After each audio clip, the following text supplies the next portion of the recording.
Sound on कर दीजिए, sound. Hello, आवाज़ ठीक है?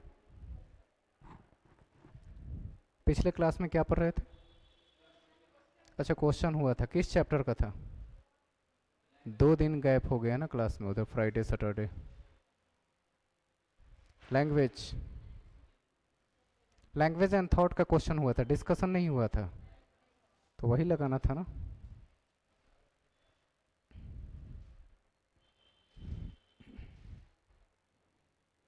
कितने क्वेश्चन थे? बस, लेकिन अच्छे क्वेश्चन थे सब।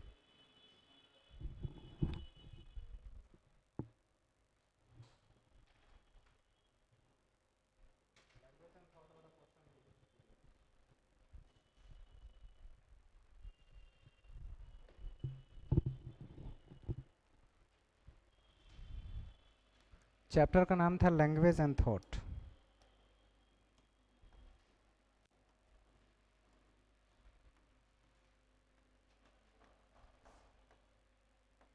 उसमें जितने क्वेश्चन, जो चीज़ें हमने पढ़ाया था उससे बाहर कुछ भी था क्या?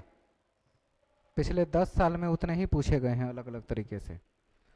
कोई ऐसा सवाल जो बिल्कुल नया सा हो उसमें, जो आपने नहीं सुना हो, नहीं पढ़ा हो?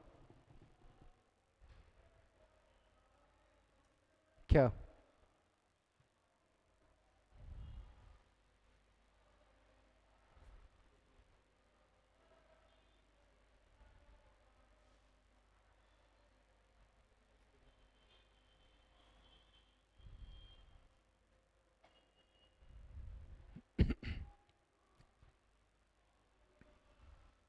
एक भी नया क्वेश्चन मिला आपको? नहीं ना?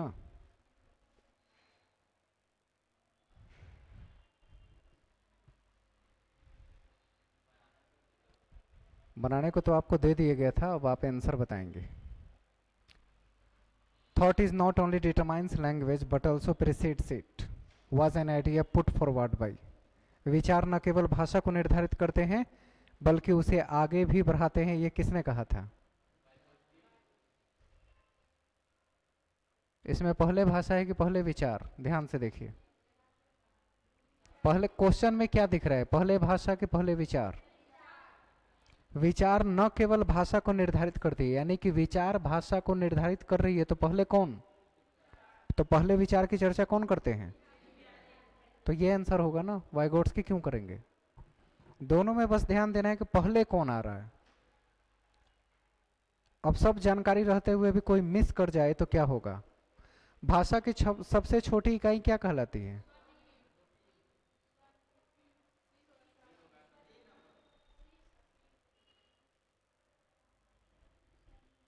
तो रूपिम क्या है?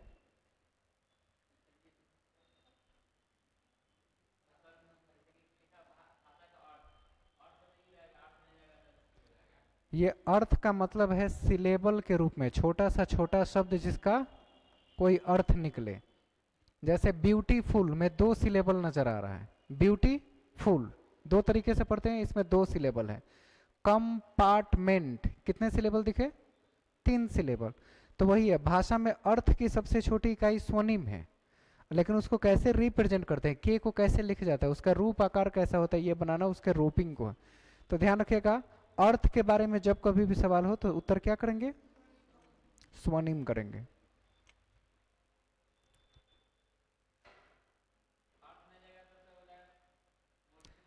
मैडम चाय खाती है, बात समझ में आ रही है? मतलब कि इसमें सब्जेक्ट है, भर्ब है और ऑब्जेक्ट है, सब सही दिख रहा है ना? सब्जेक्ट भर्ब ऑब्जेक्ट सब है। सेंटेंस गलत लिखा हुआ है क्या?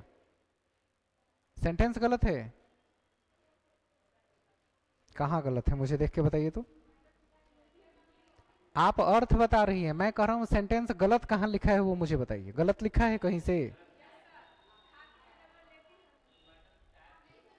मेरी मर्जी है, हम चाहे उलट दे, वो लाइन भी सही है। लाइन सही होने में देखा जाता है कि स्ट्रक्चर कैसा है, तो स्ट्रक्चर में सब्जेक्ट है, भर्ब है, ऑब्जेक्ट है, स्ट्रक्चर सही है। तो देखेंगे स्ट्रक्चर सही कहाँ लिखा है, कहाँ लिखा है? विन्यास की दृष्टि से सही है, यही है स्ट्रक्चर, वाक्य विन्यास। लेकिन अर्थ के हिसाब से क्या है? तो ये आपका उत्तर हुआ। Structure is correct but meaning is different. चाय खाते नहीं, चाय लेते हैं। तो ये स्ट्रक्चर सही लिखा हुआ है, सब्जेक्ट है, वर्ब है, ऑब्जेक्ट है, सब है, स्ट्रक्चर सही है, संरचना सही है, लेकिन इसका अर्थ, तो इसे ध्यान देना था। अब दोनों बात समझ में आई। अब पूछा जाए कि लाइन गलत लिखा हुआ है, नहीं गलत नहीं लिखा है लाइन। ये है को इधर, चाय को उधर लिखता तब कहते कि लाइन गलत लिखा हुआ है, ऐसे नहीं होता है बाद में होगा, खाना पहले होगा। तो पूछा जाए कि लाइन सही लिखा है तो सही लिखा है, अर्थ सही आ रहा है तो नहीं आ रहा है, दो सवाल इसमें क्रिएट होते हैं। लाइन सही है लेकिन अर्थ गलत है, तो यहां वही लिखा है वाक्य विन्यास की दृष्टि से सही है लेकिन अर्थ विज्ञान की दृष्टि से, तो सिंटैक्टिकली करेक्ट और सिमेंटिकली रॉन्ग। सिमेंटिक यानी अर्थ के हिसाब से देखे तो गलत है, सिंटैक्टिक यानी सिंटैक्स यानी कि उसका स्ट्रक्चर के आधार पर देखे तो सही है। दोनों बातें समझ में आई। जब भी ऐसा लाइन दिखे तो अपने आप से सवाल करेंगे, लाइन सही लिखा है तो सही है, लाइन सही है, अर्थ क्या आ रहा है तो अर्थ गलत है। तो इसमें दो लाइन है, विन्यास की दृष्टि से सही लेकिन अर्थ के हिसाब से। अब क्या है कि मैं लिखती, अगर ऐसा इसको सेंटेंस हो जाता कि मैं खाती चाय है, तो ये वाक्य विन्यास भी गलत हो जाता। कि मैं खाती चाय है नहीं होता, मैं चाय खाती हूं ऐसा होता सही। बात समझ में आ रही है। तो इस सेंटेंस को हेर फेर कर देंगे तो वाक्य विन्यास भी क्या हो जाएगा, गलत हो जाएगा। लेकिन अभी क्या है, वाक्य विन्यास सही है, गलत क्या है, अर्थ गलत है। इसमें कोई कंफ्यूजन नहीं, बहुत ही आसान है समझना। थ फ च ये सब क्या है, भाषा की सबसे छोटी इकाई, इन्हीं से तो शब्द बनते हैं, तो इसे हम स्वनिम कहते हैं। ठीक है, आगे बढ़ जाते हैं। इसमें से लैंग्वेज के भी क्वेश्चन आते हैं, न सिर्फ सीडीपी नहीं, हिंदी अंग्रेजी में भी क्वेश्चन इसके आते हैं। कौन से युग्म के सही होने की संभावना सबसे कम है, देख के बताइए। किसके सही होने की संभावना सबसे कम है?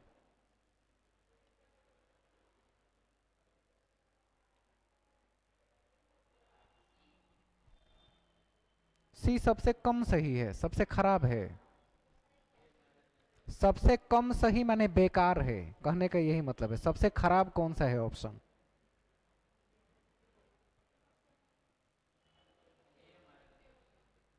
मारे थे, टीचर बन गए, मारपीट तो बंद कर दीजिए।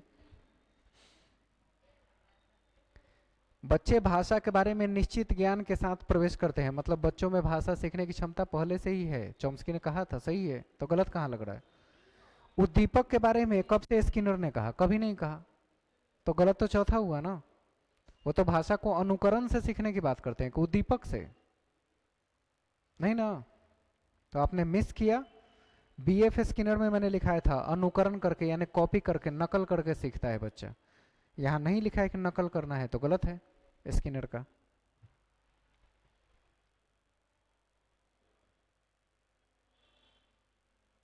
इसमें क्या सही लगाएं? सबने सवाल बना लिया था, क्या आंसर लगाएं?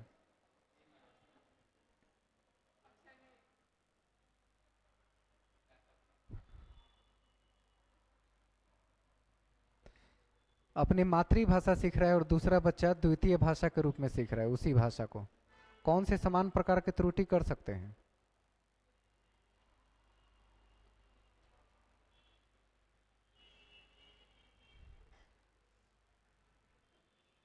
कौन सी त्रुटि दोनों कर सकते हैं? पहला लग रहा है, अधिक से अधिक सामान्यकरण कर देंगे। आपका सेकेंड लैंग्वेज इंग्लिश है, अमेरिका का फर्स्ट लैंग्वेज क्या है? इंग्लिश है, तो दोनों में अंतर तो दिखेगा ना। तो क्या क्रिएट होगा, उस क्या त्रुटि होगा? एक अंग्रेज अंग्रेजी बोल रहा है और एक हम सीख के बोल रहे हैं नया नया सेकेंड लैंग्वेज, क्या त्रुटि कर सकते हैं दोनों?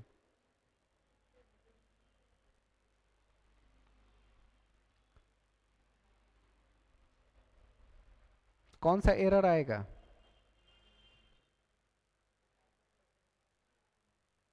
चौथा, अत्यधिक संशुद्धता।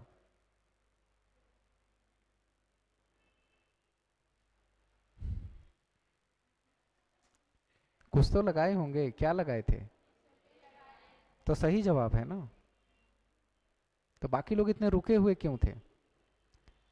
ओवर जनरलाइज करने की बात कर रहे हैं, मतलब वो कोशिश करता है कि मैं हर बात को अपने तरीके से जनरल तरीके से प्रस्तुत कर सकूं, ओवर जनरलाइजेशन पे जोर देने लगता है। सही जवाब था पहला। भाषा विकास के संदर्भ में कौन सा क्षेत्र पियाजे के द्वारा कम आंका गया है?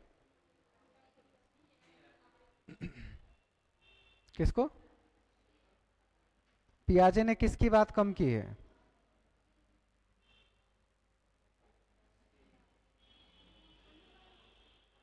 सबसे कमतर आंका गया है, मतलब पियाजे उसकी बात नहीं करते हैं। कमतर मतलब ना के बराबर चर्चा।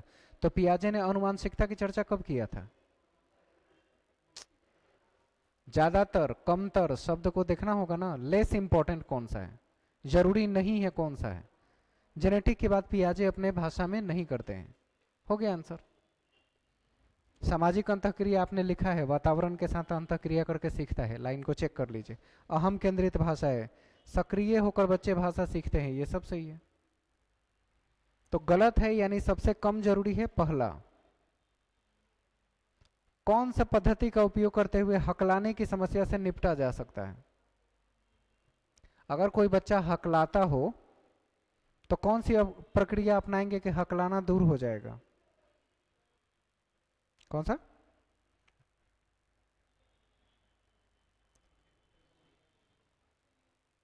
क्या लगाए हैं आंसर? ए लगाए थे, अनुश्रुत वाक, डिक्टेटेड स्पीच की बात। इस समस्या से निपटने के लिए डिक्टेट करवाएंगे। ठीक है, और किसी का कोई जवाब? अगर बच्चे को हकलाने की समस्या हो तो प्रैग्मेटिक स्पीच यानी परिणामकारी वाक्य का भी प्रयोग कर सकते हैं। ठीक है, और कोई जवाब सही लग रहा है? अरे सबसे आसान है, लंबा लंबा भाषण दिलवाइए, हकलाना अपने दूर हो जाएगा। प्रवर्धित वाक्य जिसे कहते हैं प्रोलॉन्ग्ड स्पीच, लंबे लंबे भाषण दिलवाइए ताकि हकलाने की समस्या पर वो कंट्रोल कर सके। इसको इंग्लिश में कहते हैं प्रोलॉन्ग्ड स्पीच, प्रवर्धित वाक्य के नाम से इसको जानते हैं। हकलाने की समस्या को निपटने के लिए क्या कर सकते हैं कि उसे उसी पर प्रैक्टिस करवाएंगे, लंबे लंबे भाषण खड़ा करके दिलवाएंगे, प्रैक्टिस करते करते ठीक हो जाए। ध्वनि संबंधी जागरूकता के लिए किस क्षमता से संबंधित बात है?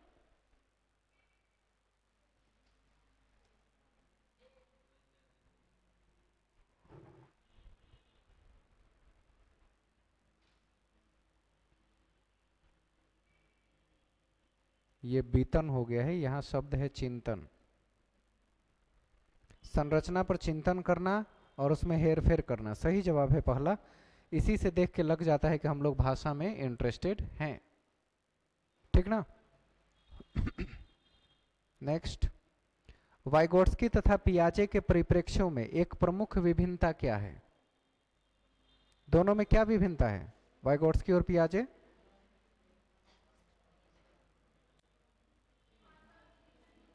भाषा और चिंतन के बारे में दोनों अपने अपने दृष्टिकोण को प्रस्तुत करते हैं। कोई दिक्कत समझने में? नेक्स्ट देखेंगे, भारत में भाषिक विभिन्नता बहुत है। इस संदर्भ में कक्षा 1 और 2 के प्राथमिक स्तर पर बहुभाषिक कक्षाओं के बारे में सबसे जरूरी कौन सा है? बहुभाषिक कक्षा के लिए कौन जरूरी है?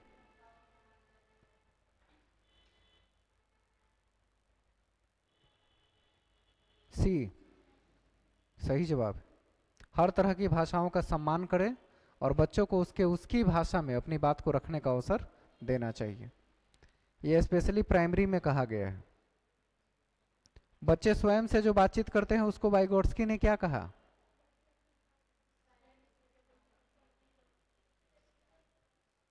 वाइगोट्स्की ने क्या कहा, स्वयं से बातचीत क्यों करते हैं? किस उद्देश्य से किया? प्राइवेट स्पीच बच्चे किस उद्देश्य से करते हैं? बताए थे आपको, सेल्फ मोटिवेशन, खुद को मोटिवेट करता है बोल बोल के, यानी अपने कार्य को दिशा देने के लिए प्रयोग करते हैं। लिखा हुआ है उसमें, देखिएगा आपके लाइन के नीचे जहां लिखा है ना कि स्वयं से बातचीत करते हैं ताकि खुद को निर्देशित कर सके। निर्देश मतलब दिशा देना होता है। कुछ लिखा था ऐसा लाइन, तो याद क्यों नहीं है? हम लिखाए हैं तो मुझे याद है कि हम कब लिखाए हैं। आगे बढ़े। भारत में अधिकांश कक्षाएं बहुभाषी है, तो इसमें शिक्षक को किस रूप में देखा जाएगा? भाषा बहुत सारे हैं तो शिक्षक उसे किस रूप में देखेगा? हाँ, ज्यादा भाषाएं जानना संसाधन है। हम उस दिन कितनी भाषाएं बोर्ड पर लिखे थे कि हम जानते हैं? तकरीबन 7 भाषाएं हैं जो अब तक हम जानते हैं। और ज्यादा जाने तो मेरे लिए और अच्छा, संसाधन है वो। इसमें बताइए, प्रारंभिक बचपन का काल भाषा सीखने के लिए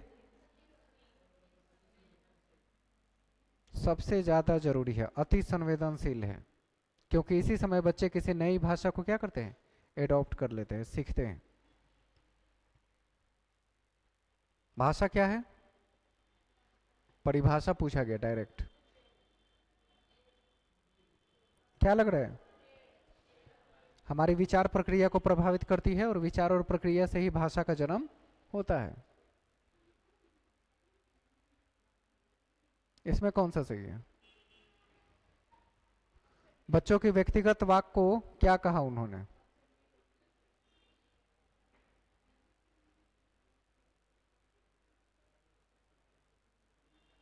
व्यक्तिगत वाक क्या है? अपने ही कार्यों के निर्देशन। अभी बोले थे ना 1 मिनट पहले कि खुद को निर्देशित करने के लिए खुद से बातचीत करते हैं, उसे व्यक्तिगत वाक कहा गया वाइगोट्स्की के द्वारा। ये वाक की जगह याक हो गया है।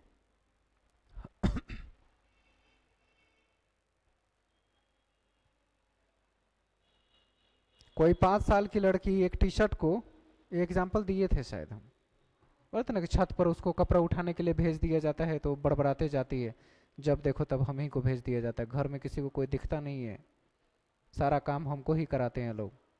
तो अगर टी शर्ट को तह करते हुए अपने आप से बातचीत कर रही है तो क्या बता रहे हैं?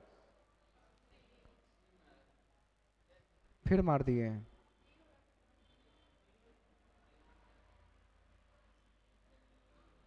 कौन सा कथन सही है? और वाइगोट्स्की व्याख्या निजी भाषा के रूप में करेगा, चौथा सही है, क्योंकि पियाजे वाइगोट्स्की दोनों ने क्या नाम दिया वो दोनों लिखा हुआ है। सही जवाब है। वाइगोट्स्की के अनुसार कौन सा सही है? कौन सा?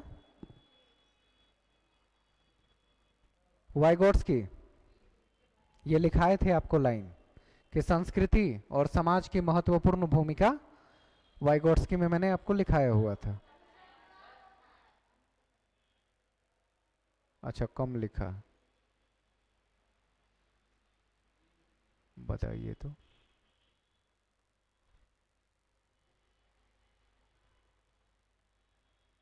अन्योन्य क्रिया भाषा के विकास में प्रभाव मानव चिंतन के स्वभाव को बदल देता है। बच्चे अर्जन की एक युक्ति से भाषा को सीखते हैं, तब भी सही आएगा। चिंतन के स्वभाव को बदल देता है भाषा, यानी पहले भाषा तब उसके हिसाब से चिंतन। इसमें कौन सा सही है? भाषा कथन, भाषा और विचार के बारे में पियाजे और वाइगोट्स्की के दृष्टिकोण का सही वर्णन कौन सा करता है?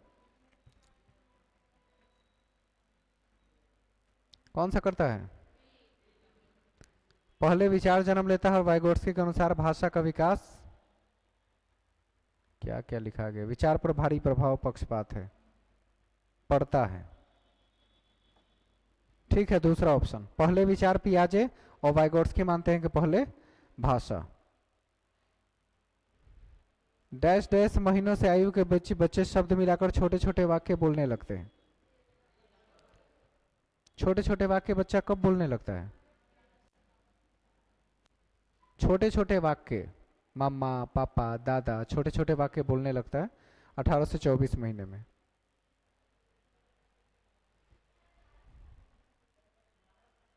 2 साल आते आते। 12 से 18 में तो एक एक वर्ड बोलता है, शब्द नहीं, दा माँ पा ऐसे एक एक शब्द बोलता है।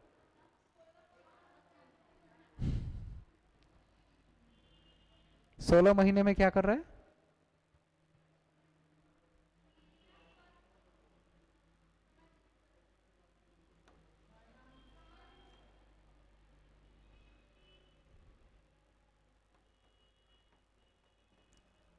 ये हुआ छोटा सा सेंटेंस, क्या बच्चा ऐसे बोलता है? अच्छा, पानी चाहिए, छोटा सा एक वाक्य, मम चाहिए, पानी चाहिए, ऐसा बोलना छोटे छोटे वाक्य शुरू करता है 24 महीने तक में, 2 साल आते आते बोलना शुरू करता है।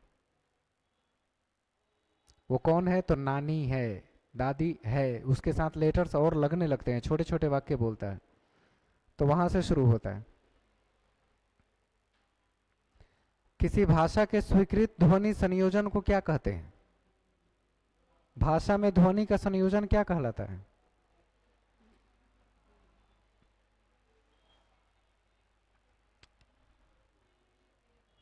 ध्वनि का संबंध हमेशा किससे होगा?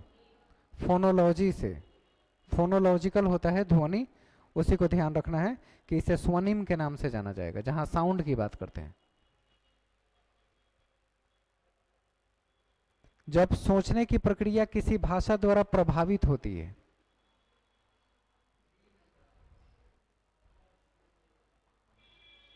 ऐसी स्थिति को क्या कहते हैं?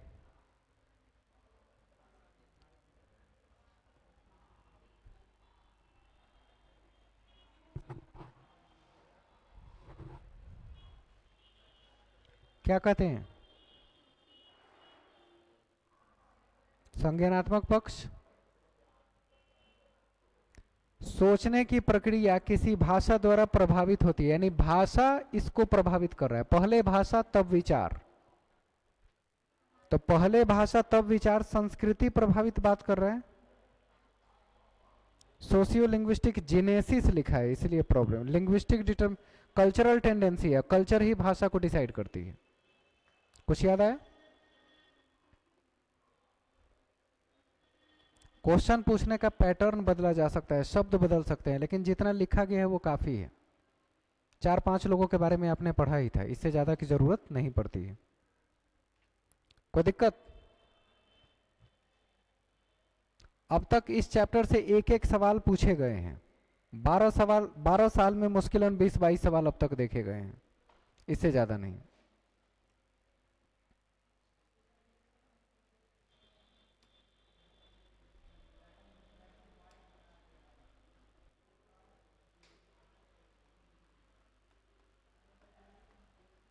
आज का टॉपिक होगा एजुकेशन इन इंडियन कॉन्स्टिट्यूशन।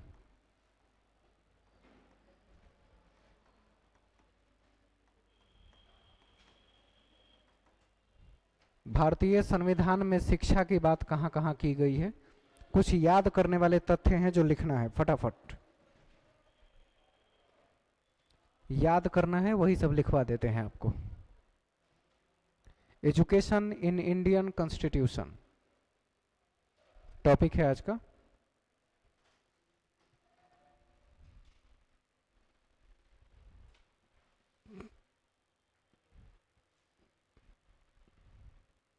दो दिन हम नहीं आए तो संख्या कम कैसे हो गई है?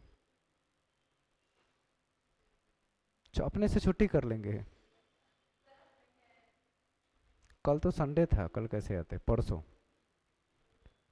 कुछ मेडिकल प्रॉब्लम में फंस गए थे, फादर की तबीयत अचानक खराब हो गई थी, तो 2 दिन वहां लग गया, और वो भी जरूरी था, छोड़ के आ नहीं सकते थे, इसलिए हिंदी की क्लासेस कराए और सैटरडे को ऑफ करा दिए।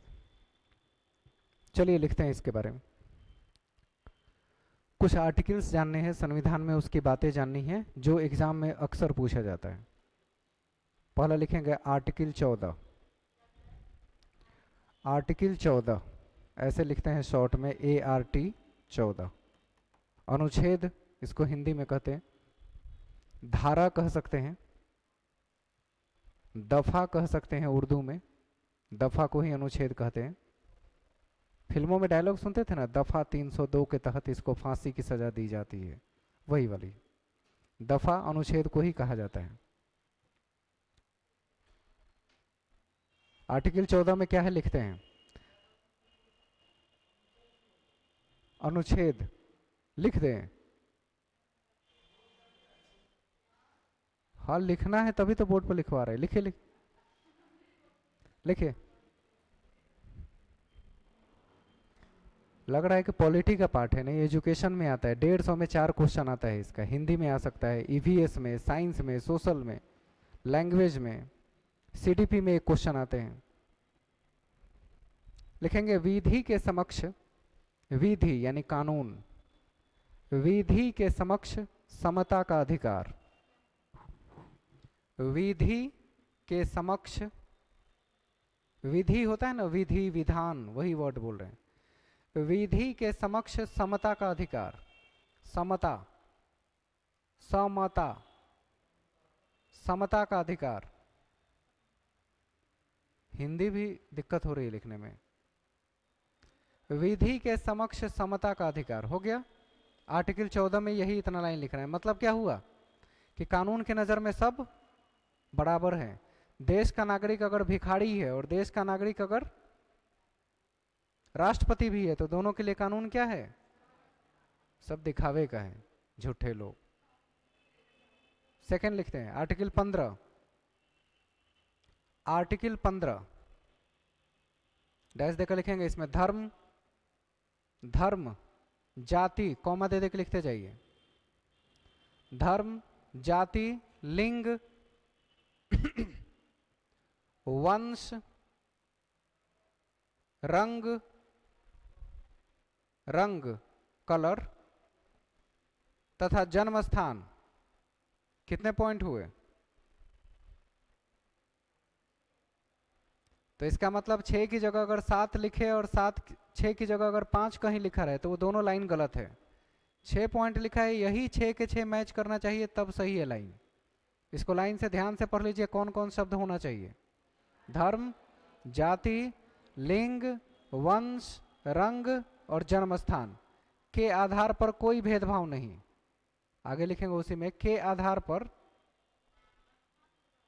जन्म स्थान के आधार पर कोई भेदभाव नहीं।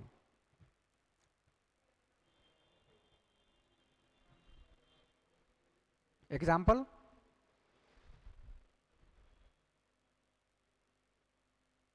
कहाँ घर है आपका? हाँ, मधेपुरा। पटना में जब आप रहने आए किसी हॉस्टल में तो उसने पूछा कि मधेपुरा के हैं तो यहाँ रूम नहीं देंगे? नहीं ना पूछा?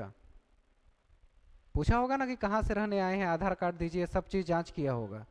लेकिन ऐसा थोड़ी है कि आप मधेपुरा के हैं तो आपको पटना में हॉस्टल नहीं दी जाएगी। आपके जन्म स्थान के आधार पर कोई भेदभाव हुआ? ऐसा थोड़ी है कि पटना में जो लोग रहते हैं पटना वाले को ही मिलेगा, बाकी को नहीं। किसी ने आपसे कलर पूछा, गोरे लोग होंगे तो देंगे, काले लोग होंगे तो नहीं देंगे।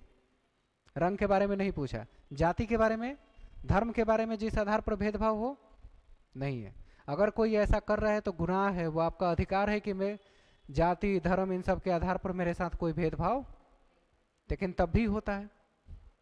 ये सब कानून में लिखा है, लेकिन आज भी कम से कम 10% ऐसे सोच के लोग हैं जिनको धर्म और जाति से बहुत समस्या है। अगला लिखेंगे आर्टिकल 15 क्लॉज 3। 15 लिखने के बाद क्लॉज 3 ऐसे लिखा जाता है, ब्रैकेट को पढ़ते हैं क्लॉज, और 3 ऐसे लिख लीजिएगा, क्लॉज 3। 15 क्लॉज 3,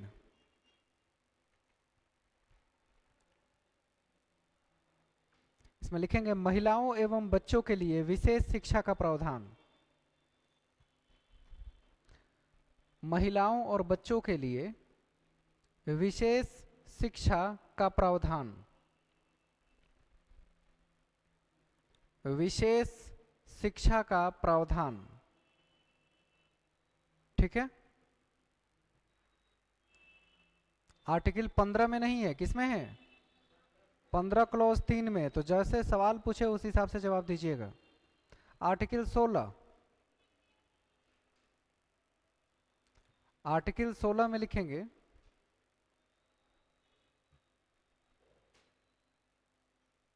सरकारी नौकरियों में समानता का अधिकार। सरकारी नौकरियों में समानता का अधिकार, समानता का अधिकार मतलब समझ में आया? आपके साथ फॉर्म भरने में कोई भेदभाव होता है? नहीं ना, कोई भी फॉर्म भर सकता है। इसका मतलब अधिकार है आपका कि आप किसी भी धर्म, जाति, लिंग, वंश, जन्म, किसी भी आधार पर हो, आपको फॉर्म भरने की आज़ादी है। किसी को भी सरकारी नौकरी से वंचित नहीं किया जा सकता। आगे आर्टिकल 17, आर्टिकल 17 में लिखेंगे अस्पृश्यता का अंत, संस्कृत में है वर्ड अस्पृश्यता, यानी होता है छुआछूत। अस्पृश्यता का अंत,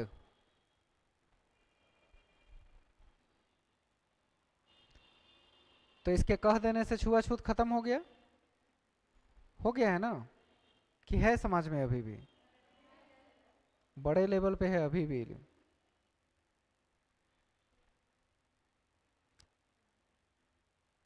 ये कितना सही है कितना गलत है आज तक समझ नहीं आया कि वो सही करते हैं कि गलत करते हैं। अगर धोती कुर्ता पहनते हैं तो अपने कुर्ता में अपना गिलास लेके चलते हैं इतना छोटा सा, उसी गिलास से पानी पियेंगे, उसी गिलास से चाय पियेंगे, कहीं उसी में चाहिए, फिर धो के उसे पॉकेट में रख लेंगे। ये वो नहीं पूछते कि जिसमें चाय बना वो कहाँ से है और उसमें चाय कौन बनाए, उससे प्रॉब्लम नहीं है।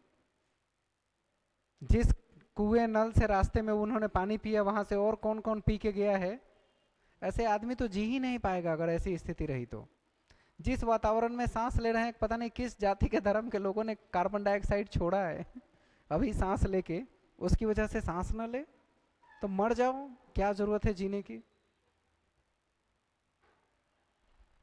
पानी जमीन से निकाल के पीते हैं, एक ही हवा में सांस लेते हैं, एक ही जगह रहते हैं, दुनिया एक ही है। मार्केट से जाके जो आप सब्जी खरीद रहे हैं वो भी मैं भी खरीद रहा हूँ, कोई प्रॉब्लम नहीं है, वही आप भी खा रहे हैं हम भी खा रहे हैं, फिर इतना भेदभाव कहाँ से आ जाता है। तो कहते हैं ऐसे लोग मानसिक रोगी होते हैं जो इंसानों को इंसानों से फर्क करना सीखते सिखाते हैं।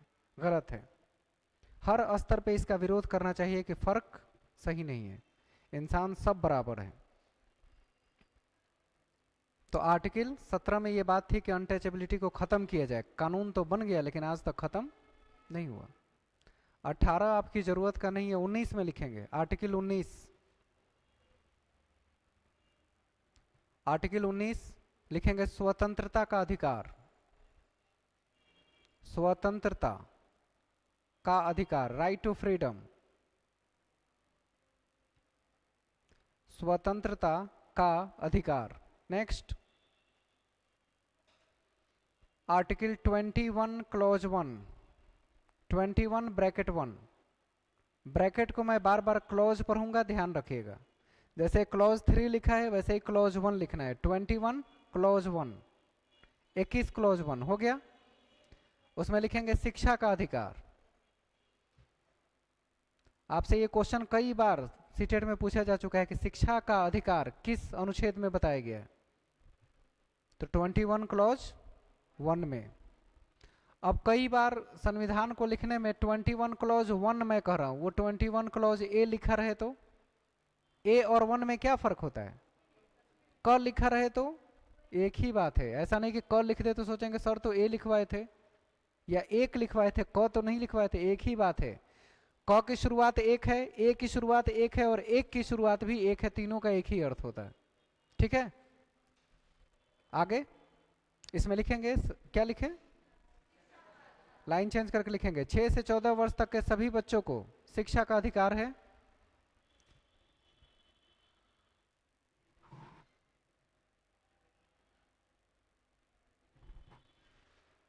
सभी बच्चों को शिक्षा का अधिकार है, हो गया। राइट टू एजुकेशन, हर बच्चे को शिक्षा का अधिकार है। फिर लाइन चेंज करके लिखेंगे 86वां संविधान संशोधन 2002, ऐसे लिखेंगे 86वां संविधान संशोधन 2002 के अंतर्गत, 86वां संविधान संशोधन 2002 के अंतर्गत शिक्षा को 2002 के अंतर्गत शिक्षा को मूल अधिकार बनाया गया, शिक्षा को मूल अधिकार बनाया गया। यह पहले आर्टिकल 300 क्लॉज 1, यह पहले आर्टिकल 300 क्लॉज 1, 300 लिख के ब्रैकेट में 1 लिख दीजिएगा। 300 क्लॉज 1 में स्थापित था,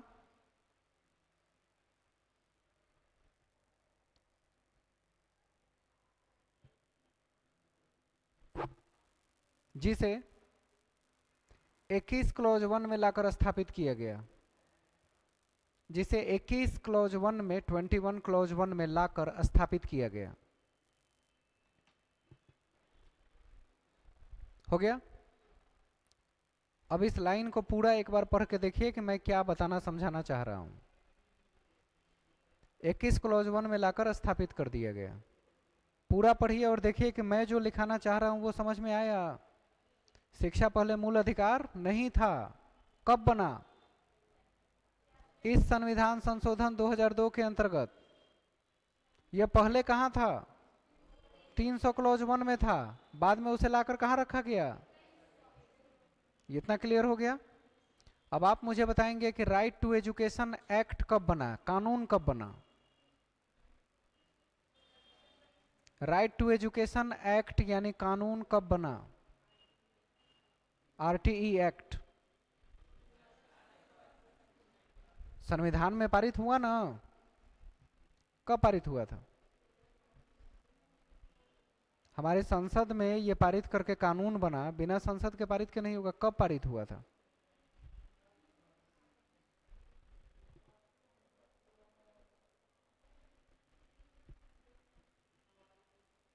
उन्नीस सौ 44 में, 50 में। Very good. और 46 में ही हो गया था, सही जवाब है। और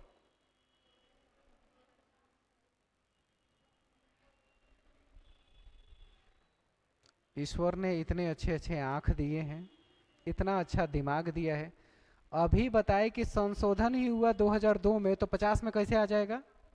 दिमाग पता नहीं घर पे रख के भूल आए हैं लोग। संशोधन हुआ 2002 में, कानून बना 2009 में और 2010 से लागू हुआ, तो 1946 में, 50 में, उससे ऊपर कोई जा ही नहीं रहा है। बुढ़े लोग सब के सब उस जमाने के लोग हैं, 46-50 में पैदा हुए थे, आपको याद है कि उसी समय हुआ था।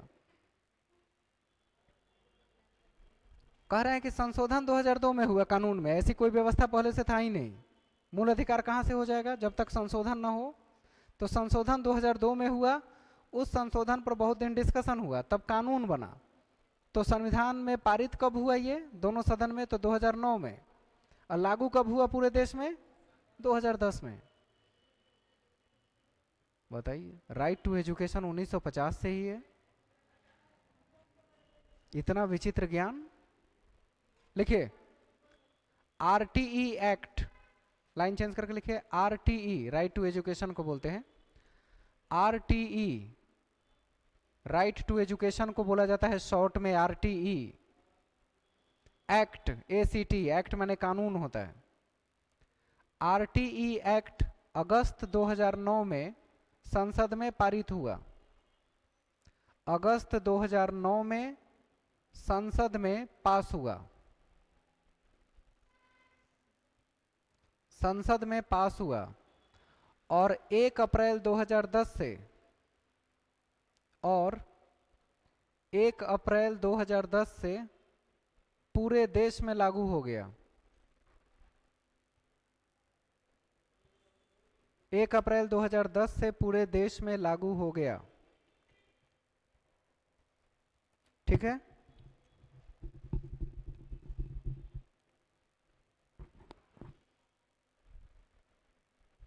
अब इसी से मिलता जुलता एक और शब्द आता है आरटीआई।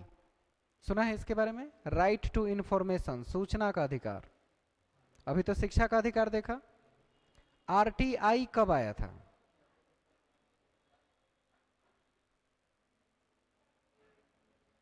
आरटीआई कब पारित हुआ था? 2005 में।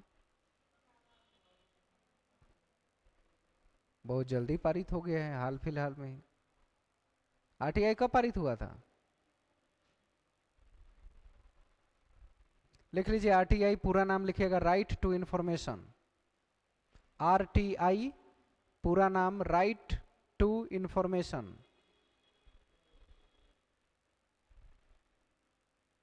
डैश देकर लिख लेंगे 2005। बाकी किसी ने जवाब नहीं दिया, 2 बार पूछे कि हाल फिलहाल में ही आया, तो कुछ बोल ही नहीं रहे। 2005 में आरटीआई पूरे देश में लागू हो चुका था, आरटीआई स्थापित हो चुका था। इसी के तहत आप किसी से कोई भी सूचना मांग सकते हैं। अगर एक गवर्नमेंट एजेंसी को कोई भी गवर्नमेंट का फंड खर्च करने के लिए आता है, तो कितना फंड आया और कितना खर्च हुआ है हिसाब दो। अगर वो नहीं दिया आपका जवाब, तो उसको जेल हो जाएगी, उसकी नौकरी छीन सकती है। हाँ, आरटीआई करेंगे। अगला पकड़ाएगा, आप वेरिफिकेशन कर रहे हैं, आप क्यों पकड़ाइएगा? जिसका डिग्री गलत है वो आदमी पकड़ाता है। आप तो जांच कर रहे थे ना, सही है कि गलत है, तो आप क्यों पकड़ाइएगा उसमें? इसलिए नहीं करते हैं क्या? आजकल पता है ये सब जांच करना उंगली करने के बराबर आता है। आम आदमी किसी का भी कर सकते हैं। आप डायरेक्ट इन्फॉर्मेशन दीजिए, वो आपको जवाब नहीं देगा, उसकी डिग्री रद्द हो जाएगी, जांच उस पर कमेटी बैठ जाएगी, क्यों नहीं जवाब दिया। कोई भी आदमी किसी से भी मांग सकता है, बहुत आसान है। अगर वो उससे किसी पद पर बैठा हुआ है तो आप उसकी जांच कर सकते हैं। ऐसे जांच करने पर उतर आए ना, वही आपको शक है तभी तो आप करेंगे। मान लीजिए कि आप सही पाए गए, इट्स ओके। ऐसा तो नहीं है कि सही पाए गए तो आप पर कार्रवाई हो जाए, क्यों जांच की है। हाँ, आपको जानकारी होना चाहिए, शक के दायरे में कोई है तब करना। कुछ लोग परेशान करने के लिए भी करते हैं, उसका सब सही है, फिर भी आरटीआई का जवाब दो, फिर 15 दिन बाद आरटीआई का जवाब दो, लोग कहते हैं पागल हो गया है। तो परेशान नहीं करना है। वाकई कोई गलत है तो उसको उजागर कर सकते हैं। वैसे उजागर करने पर उतर आए ना, स्कूल खाली हो जाएगा, स्कूल खाली हो जाएगा स्कूल। हाँ, तो कर ही देता है, या पैसा वैसा देकर फिर उसको शांत कराना पड़ता है। इतना इतना जो फाइल जल के खत्म हो गया विभाग में, क्यों? टीचर्स का फाइल जमा किया जाए, तब तक पता चले कि फलाने जगह आग लग गया था, सारी फाइलें जल गई। फाइल क्यों जला दिया जाता है? रिकॉर्ड ही खत्म, बात ही खत्म हो गई। सलमान खान को जेल नहीं हुई, 2014-15 की बात है। नरेंद्र मोदी नया नया प्रधानमंत्री बने थे, और ये प्रधानमंत्री के यहाँ गया, उनके साथ थोड़ा सा पतंग उड़ा लिया, केस क्लोज हो गया, खत्म हो गई कहानी। पतंग उड़ा लिए मतलब साठ गांठ हो गया। साठ गांठ में ये हुआ कि उसकी फाइल जहां रखी थी उस चेंबर में आग लग गई, और आग लग जाने की वजह से सारी फाइलें जल गई, इसलिए डेटा ही नहीं है कि इस आदमी पर किसी बात का केस है, केस डिसमिस किया जाता है, हो गया, कहानी खत्म। तो जो पावरफुल लोग होते हैं वो कानून को अपने हिसाब से ऐसे ऐसे घुमा सकते हैं, जिसको जब चाहे शक के दायरे में उठवा सकते हैं, जेल करा देंगे। केजरीवाल को उसी शक के दायरे में उठा लिया। आप नेशनल सिक्योरिटी का मुद्दा बना के किसी भी आदमी को जेल में डाल सकते हैं, कोई नई बात नहीं है, बहुत पुराना मुद्दा है। इसी को रॉलट एक्ट कहा जाता था अंग्रेजों के ज़माने में। शक के बुनियाद पर किसी को भी उठा के जेल में डाल दे, वो आज भी कानून है। आप नेशनल सिक्योरिटी का नाम लिख के किसी भी आदमी को जेल में डाल सकते हो, कितने भी समय के लिए, आप पर निर्भर है। वो जुर्म साबित हो नहीं हो तब जेल जाएगा, वैसे कोई बात नहीं है। तो कुछ ऐसे ऐसे कानून आज भी हैं देश में जो नहीं होना चाहिए, वो अंग्रेजों के ज़माने का है। तो अभी हम लोग लिख रहे थे 21 क्लोज 1, कहानी समझ में आई इसके पीछे की? क्वेश्चन किसी भी रूप में घुमा फिरा के पूछ सकता है, एक्ट कब पारित हुआ, कब देश में लागू हुआ, ये अधिकार कब बना, अधिकार तो पहले था नहीं, 300 क्लोज 1 में था, तो अधिकार कब बनाया गया, कुछ भी सवाल आ सकते हैं। आगे लिखेंगे आर्टिकल 24। आर्टिकल 24, बाल श्रम निषेध। बाल माने बच्चा, श्रम माने काम करना, निषेध माने रुकावट। बाल श्रम निषेध यानी कि बाल मजदूरी पर लगाम लगाने की बात कर रहे हैं। नहीं समझ आया? बाल श्रम नहीं सुने हैं, बच्चों से काम करवाना, वही चीज तो बता रहे हैं। इसमें लिख लेंगे लाइन चेंज करके, 14 वर्ष से कम उम्र के बच्चों को, 14 वर्ष से कम उम्र के बच्चों को चिमनियों, कल कारखानों, चिमनियों, कल कारखानों होटलों इत्यादि में काम करने पर प्रतिबंध है। होटलों इत्यादि में काम करने पर प्रतिबंध है। पटना के चाय दुकान पर कितने उम्र का बच्चा नजर आता है? 10 साल, 12 साल, सब 14 साल से कम के हैं। कहां से? तथा होटलों में काम पर प्रतिबंध है। बात समझ आई कि छोटे बच्चों से काम नहीं कराना है। अगर आप कराएंगे तो कानून है, उसके खिलाफ आपकी कार्रवाई हो जाएगी। लेकिन मानता कौन है? कानून सिर्फ दिखावे के लिए रह गया है, सब लोग उसको नहीं मानते और उसका आप कुछ नहीं कर सकते। एक आदमी ने कुछ दिन पहले बहुत अच्छा पोस्ट, एक छोटा सा पोस्ट लिखा था।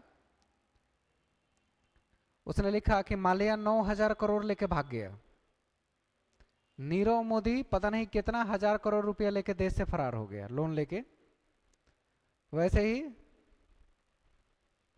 पता नहीं कौन, चौकल या मेहसी करके कुछ नाम था, मेहुल चौकसी, वो कितना 1,000 करोड़ लेके वो गायब हो गया। ऐसे कई लोग पैसे ले लेके, भारत से लोन ले लेके धीरे धीरे देश छोड़ के भाग गए।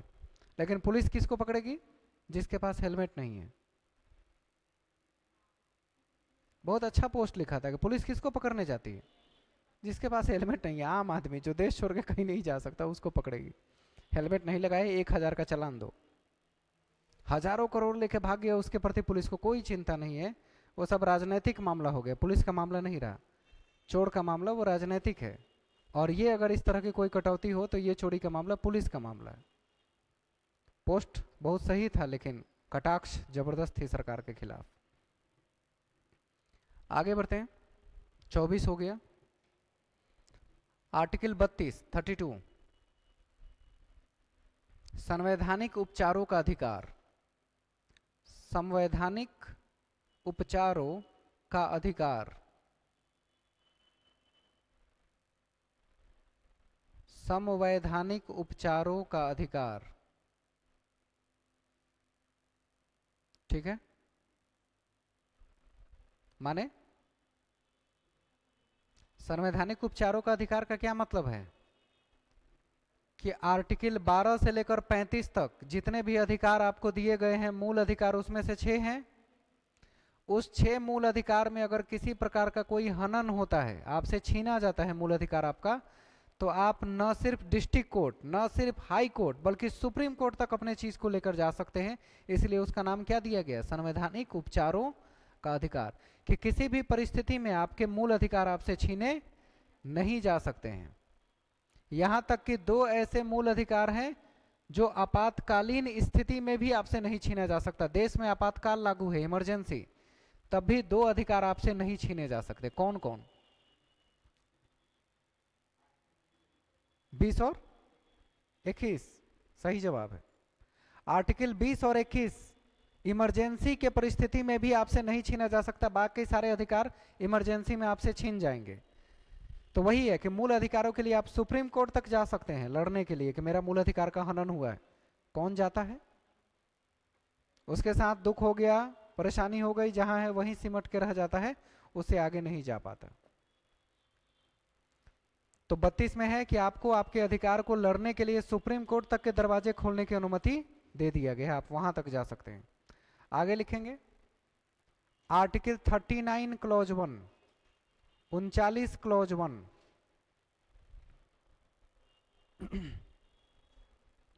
समान कार्य समान वेतन, equal pay for equal work. समान कार्य समान वेतन,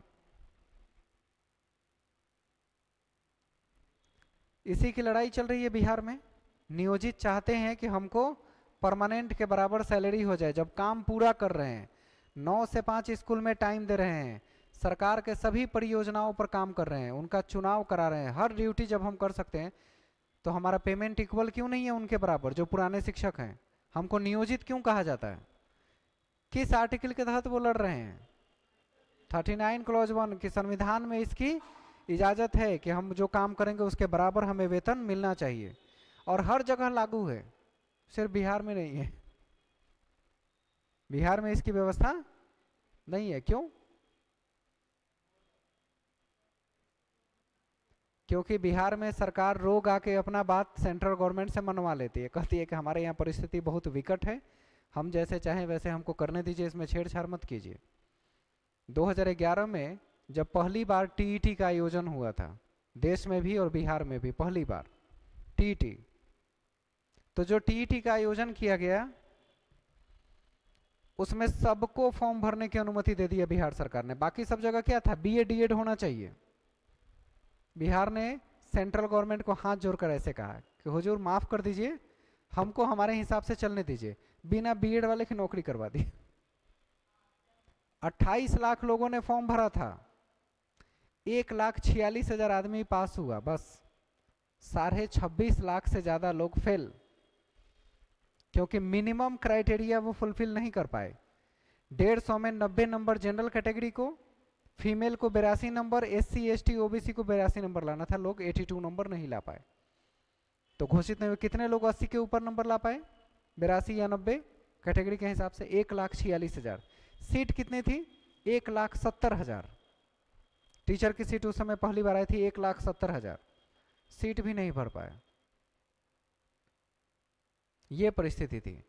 अब बहुत से ऐसे टीचर्स थे जिनकी जॉब हुई, एक ही आदमी का चारों में रिजल्ट, तो गिनती तो 4 कर दिया, आदमी कितना? 1,46,000 आदमी पास हुआ, तो उसमें से 46,000 आदमी कई सेक्शन में रिजल्ट लाया था, 6 to 8 हाई स्कूल +2 तीनों में, उसने +2 ज्वाइन कर लिया, बाकी सब नीचे का खाली रह गया। 1 लाख भी नौकरी नहीं हुई, उसके बावजूद भी सीट फुल है। उस समय फर्जी सर्टिफिकेट का बहुत होड़ चला था, बहुत लोग फर्जी सर्टिफिकेट दे दे के और अपना काम कर लिए। जितने लोग पास नहीं हुए उससे ज्यादा टीईटी का सर्टिफिकेट लोगों के पास है। कहाँ से है? 1 लाख। वही तो, फाइल ही तो जल जा रहा है, जहां जहां फाइल रखा है वो पूरा फाइल जल जाता है।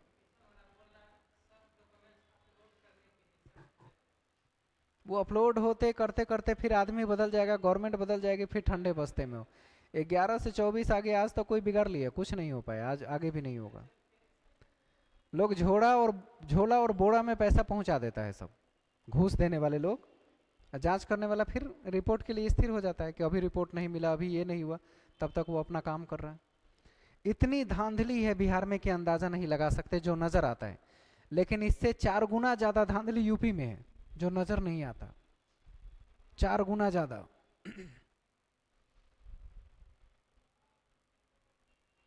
यूपी का पूरा नाम उत्तर प्रदेश।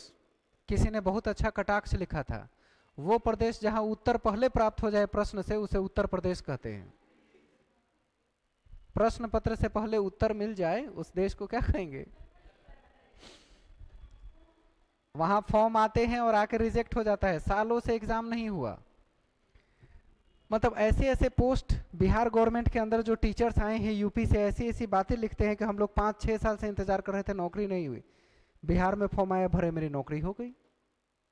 एक ने लिखा कि इतने दिन बाद, बोला कि 32 साल एज हो गया है, 34 साल, और इतने साल बाद हमको समझ में आया कि आखिर लोगों को बिहार में ही जाके मोक्ष की प्राप्ति क्यों होती है। सभी लोगों को मोक्ष की प्राप्ति कहाँ हुई? तो कहा आज हमको समझ में आया। और ये भी सही है, क्योंकि बिहार ने 1 लाख से ज्यादा यूपी वालों को नौकरी दे दी है, 1 लाख से ज्यादा अभी तक, टीआरई 1, 2, 3 मिला के, 3 तो अभी हुआ है जस्ट, 1 और 2 में लगभग 1 लाख लोगों को नौकरी बिहार बाहर दे चुका है। पहले वाले में 72,000 लोगों को, बाप रे, दिमाग टेंशन में आया, 72,000 यूपी के लोग, यहाँ अपने यहाँ के लोगों को जॉब नहीं है।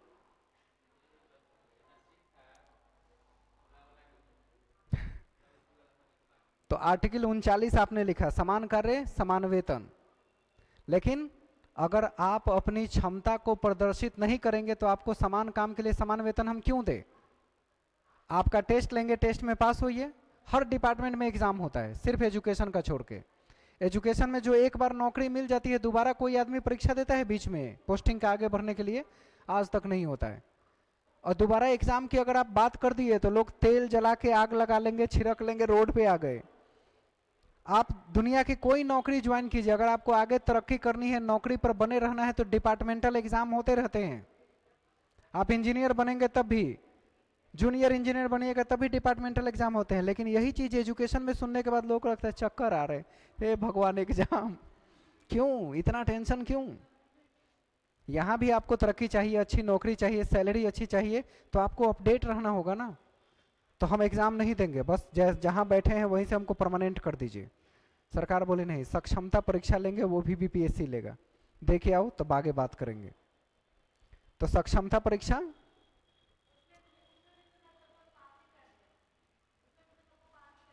पास कर दे रहे हैं, एक मिनिमम नंबर लाना है ना, उतने भी लोग नहीं ला पा रहे हैं। तो जो पढ़ रहा है उनके लिए ना।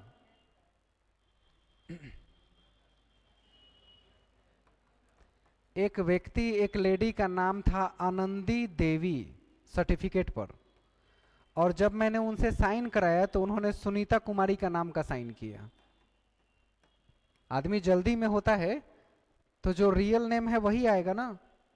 उसका सारा सर्टिफिकेट किस नाम से बना है, सबको यही जानता है, स्कूल कॉलेज में सारा लोग नाम जाना है कि ये आनंदी देवी है, ये टीचर आनंदी देवी है।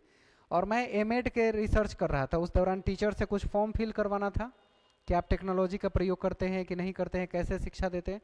एक फॉर्म फिल करवाया, मैंने कहा साइन कीजिए, तो उन्होंने नाम साइन किया सुनीता देवी। तो उनका नाम ऊपर जो लिखा हुआ था आनंदी देवी, मैंने कहा कि आपने गलत साइन कर दिया शायद, क्या नाम है आपका, आपका नाम तो आनंदी देवी लिखा है। तब उसको शौक लग गया कि लोग मेरा नाम जान गया, मेरा तो ये नाम है। सारा फर्जी सर्टिफिकेट किस नाम से बना था। पति जो थे ना उस समय 2006 के बाद, घर में महिला कुछ नहीं कर रही है तो सर्टिफिकेट 10-20 हजार में इधर उधर से जुगाड़ करके नौकरी लगवा दी, 1-1 लाख देके। वैसे केस थोड़ा सा नहीं है, 40% लोग वैसे ही नौकरी लिए हैं 2005-6 में, वही 4-5-6 की बात कर रहे हैं। 2003, 4, 5, 6 में ऐसे ही सर्टिफिकेट पर नौकरी हुई है कि महिला कुछ नहीं कर रही है, 1500 आएगा ना, जाओ स्कूल जाओ, ऐसे करके महिलाओं की नौकरी करा दी। आज सैलरी 40,000 है, 35,000 है। हाय, इतना ज़्यादा सैलरी फर्जी सर्टिफिकेट पे। मैंने उनसे कहा कि आपने गलत नाम का साइन कर लिया। उन्होंने क्या जवाब दिया, थोड़ा देर जब वो शौक से बाहर निकले तो कही ये ना मेरे घर का नाम है। मैंने कहा घर का नाम मुन्नी, चुन्नी, गुड्डी ऐसा नाम होता है, सुनीता कुमारी घर का नाम नहीं होता। तो उसके बाद वो कुछ नहीं बोली, हम लोग भी समझ गए फर्जी सर्टिफिकेट पर काम चल रहा है, लेकिन उसको उजागर करने कौन जाएगा, क्या काम है। तो ऐसे भी लोग हैं जो अपना नाम बदल के दूसरे नाम से सर्टिफिकेट बना के नौकरी कर रहे हैं, बहुत से लोग मिलेंगे। अब आप आरटीआई डाल दीजिए, अगले दिन से वो स्कूल जाना बंद कर दे। सिर्फ पता कीजिए, आरटीआई डाल दीजिए, पता चल जाएगा कि जांच आ गई है वो गायब हो जाए। अगर ससुराल में है तो गायब होकर मायका चली जाए या दूसरे जगह गायब हो जाए, स्कूल नहीं जाएगी वो। बहुत डरे हुए लोग हैं। आर्टिकल 39 के बाद हम लोग लिखेंगे आर्टिकल 45। कितना टाइम हो रहा है, 5:40 होने वाला, छोड़ देते हैं, नहीं तो 20 मिनट बाद इफ्तार का टाइम हो जाएगा, दिक्कत हो जाएगी पहुंचने में। 45 और उसके आगे जो इतना जरूरी है वो सब अगले दिन करके लिखेंगे लोग, और वो याद भी रखना है ना, सिर्फ सुन के स्थिर नहीं रहना है। जितना आज लिखा उतना कल पूछ सकते हैं आपसे, उनमें से कोई सा भी आर्टिकल याद रहना जरूरी है, तभी सवाल बनेंगे।